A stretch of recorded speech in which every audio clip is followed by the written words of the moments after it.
London যেতে হবে চাচার শেষ সময়েও বাঁচার জন্য। রায়গঞ্জ থেকে মালদা, মালদা থেকে কলকাতা, পিজি লন্ডন আমেরিকা যায়। কারণটা সে বাঁচার জন্য, মরতে কিন্তু চায় না।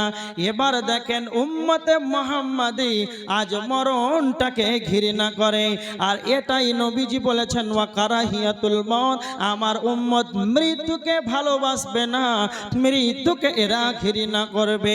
সাহাবীদের ঘটনা শোনেন। একজন সাহাবী,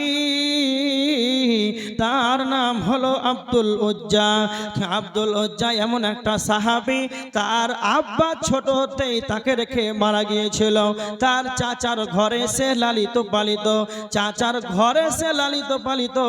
যখন বড় হয়েছে, যখন সমবয়স্ক যুবকে যখন পদার্পণ করেছে, আল্লাহ নবী মদিনাতে মক্কাতে আছেন, তার চাচাকে বলছেন চাচা যান, নবী মুহাম্মাদের